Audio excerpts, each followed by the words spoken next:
जगन्नाथ चकानैन लीला चलवारे, तू न संभाले तो हमें कौन संभाले। जगन्नाथ चकानैन लीला चलवारे, तू न संभाले तो हमें कौन संभाले। गाओ जगन्नाथ जगन, गाओ एक एक शब्द गाओ हमारे साथ। हे जगन्नाथ चकानैन, जगन्नाथ चकानैन लीला चलवारे, तू न संभाले तो हमें कौन संभाले। हे तू न संभाले तो हमें कौन संभाले। हो मेरी ये नैया है अब तो तेरे हवाले, मेरी ये नैया है अब तो तेरे हवाले। हाँ मेरी ये नैया है अब तो तेरे हवाले, मेरी ये नैया है अब तो तेरे हवाले। ओ तू न संभाले तो हमें कौन संभाले।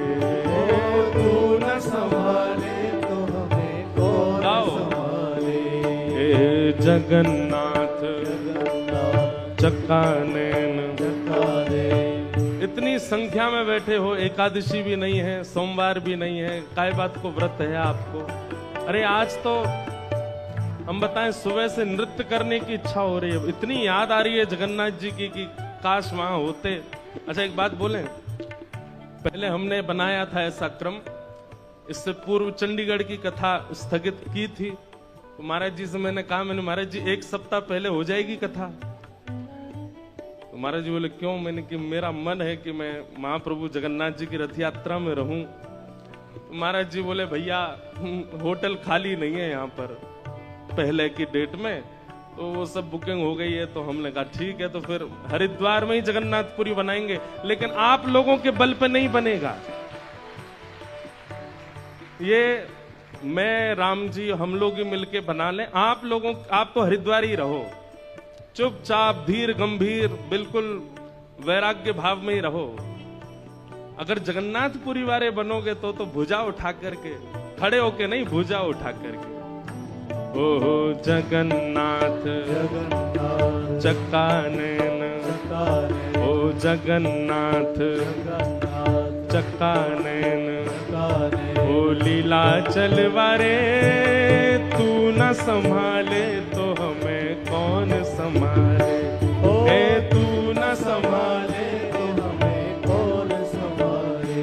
हो मेरी ये नैया है अब तो तेरे हवाले, मेरी ये नैया है अब तो तेरे हवाले।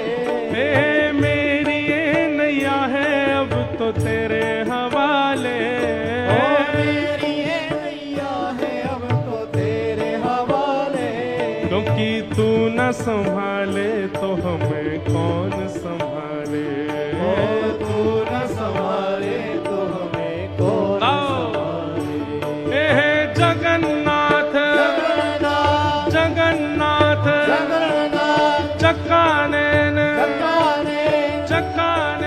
चकानैन लीला चलवारे, तू न संभाले तो हमें कौन संभाले।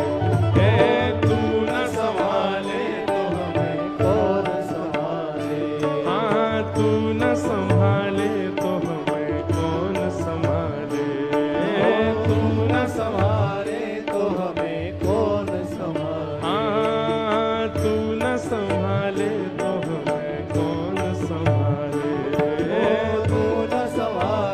तो हमें कौन संभाले। श्री जगन्नाथ महाप्रभु की जय। आज विश्व के महाप्रभु श्री जगन्नाथ जी रथ आरूढ़ हुए हैं। बलभद्र और सुभद्रा संग विराजे ब्रज के नाथ। बलभद्र और सुभद्रा संग विराजे ब्रज के नाथ। रथ आरूढ़ भय नंद नंदन, रथ आरूढ़ भय नंद नंदन, रथ आरूढ़ भय नंद नंदन, रथ आरूढ़ भय नंद नंदन। वो कहलाए जगत के नाथ, वृंदावन प्यारो वृंदावन, वृंदावन प्यारो वृंदावन, हे श्री वृंदावन मेरो वृंदावन, श्री वृंदावन मेरो वृंदावन। यही भाव है। महाप्रभु जी रथ में बैठ करके गुंडीचा नहीं, श्री चैतन्य महाप्रभु कहते हैं वृंदावन जा रहे हैं। महाप्रभु जी द्वारिकाधीश आज वृंदावन आ रहे हैं। महाप्रभु जी उताल नृत्य करते हैं रथ के आगे। आज मेरे प्रभु वृंदावन आ रहे हैं। आज रथ के आगे जितने वैष्णव हैं, महाप्रभु जी को वो उड़िया नहीं दिखेंगे, वो बंगाली नहीं दिखेंगे, वो अंग्रेज नहीं दिखेंगे, वो मुसलमान नहीं दिखेंगे, सब ब्रजवासी हैं। और ठाकुर जी ब्रजवासियों के लिए सहज हो जाते हैं। कोई अपना नहीं होता तो उसके लिए एक नियम होता है, भाई तुम दूर से मिलो, तुम हमारे पास मत बैठो, तुम इधर बैठो या तुम डाइनिंग टेबल पर बैठो। पर अपने को तो समीप बुलाया जाता है, अपने को तो समीप रखा जाता है। आज महाप्रभु जी क्यों अपने सारे नियमों को तोड़ करके आ जाते हैं सबके बीच में? क्योंकि सब ब्रजवासी हैं। आज जो जो लीलाचल धाम आ जाता है। ऐसी महाप्रभु जी की दिव्य रथ यात्रा आज प्रारंभ हुई है और महाप्रभु जी रथ में आरूढ़ होकर के आनंद निमग्न करते हुए जा रहे हैं गुंडीचा, अपनी मैया के पास।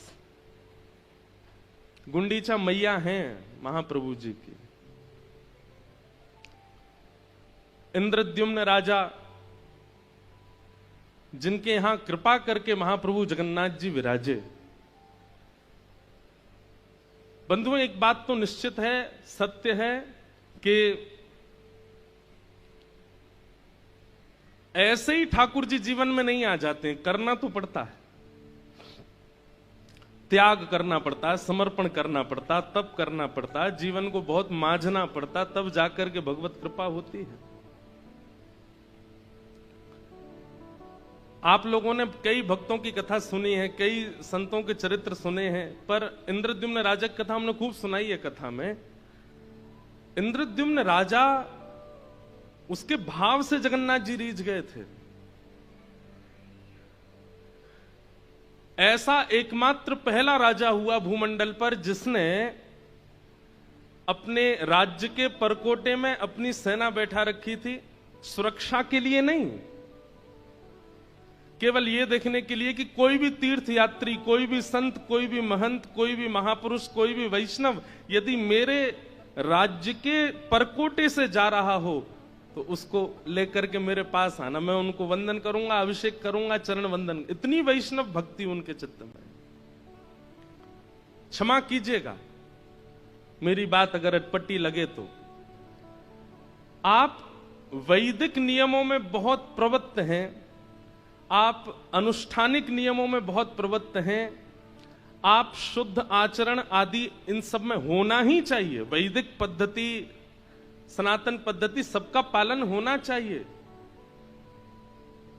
पर भगवत प्रसन्नता के लिए इन सबसे पुण्य तो प्राप्त कर लेंगे, इन सबसे वैकुंठ प्राप्ति का साधन, स्वर्ग प्राप्ति का साधन तो हो जाएगा, लेकिन महाप्रभु जी को प्राप्त करना है, ठाकुर जी को प्राप्त करना, उसके लिए केवल एक साधन है, वैष्णव सेवा। जितने भक्तन की सेवा, जितने वैष्णवों की सेवा आपसे बनेगी, उतनी जल्दी ठाकुर जी प्रसन्न होते हैं। इंद्रद्युम्न राजा को जगन्नाथ महाप्रभु ने उस दिन स्वीकार किया जिस दिन उसने ये नियम अपने राज्य में लगा दिया कि मेरे राज्य के परकोटे पर भी, सीमा पर भी यदि कोई वैष्णव आएगा तो ससम्मान ढोल नगाड़े साथ मेरे राज्य में लेकर के आओ। महाराज जी वो स्वयं तो कहीं तीर्थ में जाते नहीं थे। इंद्रद्युम्न राजा कैसे जाते थे पता है? सामने से कोई वैष्णव उसको सेना लेकर के आई, तो उससे पूछते भैया तुम कहाँ से आए हो, तो वो कहता मैं हरिद्वार से आया हूँ। अच्छा हरिद्वार से आए, वहां तो गंगा जी बहती हैं? बोले हाँ। वहां तो हर की पेड़ी है? बोले हाँ जी। वहां तो पास में सुंदर पर्वत श्रृंखला दिखती है, वहां तो ऋषिकेश है, वहीं से बद्रीनाथ केदारनाथ के मार्ग जाते हैं? बोले हाँ जी। आप मेरे सामने बैठ जाइए ना। हरिद्वार से आए व्यक्ति को सामने बैठाते और इंद्रद्युम्न राजा नेत्र बंद करके कहते अब मुझे बताइए वहां हवा कैसी चलती है, वहां के लोग कैसी बोली बोलते हैं, श्री गंगा जी का जल कितना शीतल है, वहां के पहाड़ कैसे दिखते हैं। और वो सामने वाला व्यक्ति प्रवचन में हरिद्वार की महिमा बताता और इंद्रद्युम्न नेत्र बंद करके मानसी तीर्थ यात्रा करके आते और तीर्थ यात्रा करके आके और फिर भंडारा करते। पूछते काय बात का भंडारा? बोले आज हम हरिद्वार होके आए हैं, गंगा स्नान करके आए हैं। ऐसे थे इंद्रद्युम्न राजा। कोई बद्रीनाथ से आ जाता तो उसके भाव से बद्रीनाथ घूमाते, वृंदावन घूमाते। और इतने परिपक्व हो गए थे इंद्रद्युम्न कि अब अगर कोई दोबारा हरिद्वार का व्यक्ति मिलता ना तो इंद्रद्युम्न उससे ज्यादा जानकारी दे देते हरिद्वार के बारे में। ऐसी उनकी भक्ति। बस मन में एक कामना थी कि महाप्रभु जी मेरे पास आ जाएं। पहले नील माधव भगवान विराजमान थे नीलाचल पर्वत पर, जिनकी सेवा का अधिकार आदिवासियों को ठाकुर जी ने दे रखा था। इंद्रद्युम्न, अब कथा तो बहुत बड़ी है, हमको भागवत जी में प्रवेश भी करना है, उतना तो विस्तार नहीं करेंगे। इंद्रद्युम्न राजा ने अपने भाई को भेजा कि मुझे स्वप्न में नील माधव भगवान ने आज्ञा की है कि मेरी सेवा प्रारंभ करो। बहुत ध्यान से सुनिएगा। नील माधव भगवान सीमित आदिवासियों से अपनी सेवा करा रहे थे, जिसका मार्ग आदिवासी अपने घर वालों को भी नहीं बताते थे। पर्वत पे एक गुफा में नील माधव भगवान बैठे हैं। लेकिन इंद्रद्युम्न राजा के भाई ने जैसे तैसे करके, थोड़ा उसको छल तो नहीं कहेंगे, लेकिन एक योजना बना करके नील माधव भगवान को देख लिया। लेकिन किसी कारणवश नील माधव भगवान अंतर ध्यान हो गए और सेवा इंद्रद्युम्न को प्राप्त नहीं हुई। तब इंद्रद्युम्न राजा ने इतनी विरह वेदना से महाप्रभु जी को पुकारा कि नाथ आप मेरे पास नहीं आए। तो भगवान ने आज्ञा की, बोले तुम चिंता नहीं करो, अब एक योजना से हम तुम्हारे पास आएंगे। भगवान ने आज्ञा करके कहा कि समुद्र में 3 दारू यानी कि लकड़ियां बहती हुई आएंगी, उनसे हमारा एक स्वरूप निर्माण कराओ। कैसा स्वरूप निर्माण? बोले कि वो उन दारू ब्रह्म को, उन लकड़ियों को कोई और आकृति दे ही नहीं पाएगा। जिसको मैंने चुना हुआ है वही आकृति देगा और वो अपने आप तुम्हारे पास आ जाएगा। सावधानी से सुनिएगा, कौन है महाप्रभु जगन्नाथ। तो इंद्रद्युम्न राजा ने गुंडीचा, जहां आज जा रहे हैं महाप्रभु जी, वहीं पर तीनों स्वरूपों को विराजमान किया। बड़े बड़े कारीगरों को बुलाया, बड़े बड़े मूर्तिकारों को बुलाया कि आप ठाकुर जी का स्वरूप बनाओ। मूर्तिकार पूछते कैसा स्वरूप बनाओ? बोले जैसा तुम्हारा मन करे बनाओ। तो कहते हैं मूर्तिकार जब अपने यंत्रों को लेकर के जाते और मूर्ति बनाने की जब चेष्टा करते तो ऐसी खन्न आवाज आती मानो जैसे ये लकड़ी नहीं, ये लोहा है। छेनी हथौड़ा टूट के गिर जाते, लेकिन किसी से भी स्वरूप निर्माण हुआ नहीं। तब विश्व के सबसे बड़े मूर्तिकार, कलाकार विश्वकर्मा, वे एक वृद्ध मूर्तिकार का रूप धारण करके आए और आकर के इंद्रद्युम्न राजा से कहा, भगवान मुझे एक बार अवसर दीजिए। तो इंद्रद्युम्न हंसने लगा। इतने बड़े बड़े कलाकार बंगाल के, उड़ीसा के, आदि आदि क्षेत्रों के सब हाथ खड़े कर गए। आप तो वयोवृद्ध हैं, आप तो शमशान में लकड़ियां बाट देख रही हैं, आप कहां जाओगे? बोले नहीं, आप एक बार मुझे अवसर दीजिए। गुंडीचा महारानी बोली, जब इतनों को अवसर दिया तो इनको भी दीजिए। राजा बोले ठीक है, आप जाइए, बनाओ, ठाकुर जी का स्वरूप बनाओ। जैसे ही आज्ञा प्रदान की तो विश्वकर्मा ही थे, उन्होंने कहा मेरा एक, फिर मेरी बात माननी पड़ेगी। बोले क्या? बोले आप मूर्तिकार के सिर पर खड़े होके बैठते हो, देखते रहते हो कैसा बनाओगे, क्या करोगे, ये सब नहीं, मुझे एकांत दीजिए। और 21 दिनों तक आप भीतर नहीं आएंगे, मैं अकेले बैठ करके ठाकुर जी का स्वरूप बनाऊंगा। इतना उत्सुक है इंद्रद्युम्न राजा, वो कैसे छोड़ दे ठाकुर जी को अकेला। उसने कहा कि ये तो नहीं होगा, मुझे कैसे पता चले क्या चल रहा है क्या नहीं। बोले तुमको पता भी नहीं करना है भाई, मातृ गर्भ में बालक 9 महीना रहता है। अब पिता की पहले दिन ही इच्छा हो जाए मुझे तो देखना है कैसा, कैसे दिख जाएगा भाई, वो तो 9 महीना में निर्माण होगा तभी तो उसका दर्शन होगा, वो बालक है कैसा। प्रतीक्षा तो करनी पड़ेगी, और बाकी भीतर से कुछ ना कुछ आवाज तुमको आती रहेगी छेनी हथौड़ा की, उससे समझ जाना ठाकुर जी निर्माण हो रहा है। इंद्रद्युम्न राजा रोज सुबह उठ जाता और बाहर कान लगा करके बैठा रहता, और जैसे जैसे अंदर से आवाज आती खुश होता, मेरे ठाकुर जी का निर्माण हो रहा। पहले ही व्यवस्था कर दी, बाहर सजाने लग रहा नगरियों को, बड़े बड़े ब्राह्मण बुलाए, बड़े बड़े संत बुला लिए। बोले क्या बात है, बोले उत्सव होगा ठाकुर जी। कब होगा, बोले बस जैसे ही बन जाएंगे ठाकुर जी फिर उत्सव होगा। और एक दिन हुआ, अंदर से कोई आवाज नहीं आई, घबरा गया इंद्रद्युम्न, दौड़ करके खोल दिया द्वार को। तभी देखता है कि सारे जो यंत्र थे बनाने की मूर्ति वो सब नीचे पड़े हैं, और वो वृद्ध वहां है ही नहीं, दिख ही नहीं रहा है, दूर सब जगह देख लिया।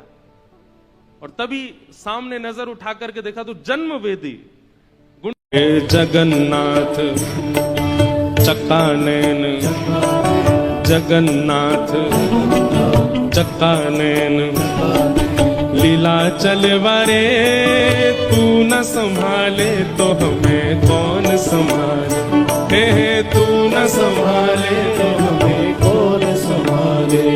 हो मेरी ये नैया है अब तो तेरे हवाले, मेरी ये नैया है अब तो तेरे हवाले, हाँ मेरी ये नैया है अब तो तेरे हवाले, मेरी ये नैया है अब तो तेरे हवाले। ओ तू न संभाले तो हमें कौन संभाले, तू न संभाले तो हमें कौन संभाले। हे जगन्नाथ चक्कानैन, इतनी संख्या में बैठे हो, एकादशी भी नहीं है, सोमवार भी नहीं है, काय बात को व्रत है आपको। अरे आज तो हम बताएं सुबह से नृत्य करने की इच्छा हो रही है, इतनी याद आ रही है जगन्नाथ जी की कि काश वहां होते। अगर जगन्नाथपुरी वाले बनोगे तो भुजा उठा करके, खड़े होके नहीं, भुजा उठा करके। ओ जगन्नाथ चक्कानैन, ओ जगन्नाथ चक्कानैन, ओ लीला चलवारे तू न संभाले तो हमें कौन संभाले, हे तू न संभाले तो हमें कौन संभाले। हो मेरी ये नैया है अब तो तेरे हवाले, मेरी ये नैया है अब तो तेरे हवाले, हे मेरी ये नैया है अब तो तेरे हवाले, मेरी ये नैया है अब तो तेरे हवाले। क्योंकि तू न संभाले तो हमें कौन संभाले, तू न संभाले तो हमें कौन संभाले। हे जगन्नाथ जगन्नाथ चक्कानैन, चक्कानैन लीला चलवारे तू न संभाले तो हमें कौन संभाले। ओ हाँ तू न संभाले तो हमें कौन संभाले, तू न संभाले तो हमें कौन संभाले।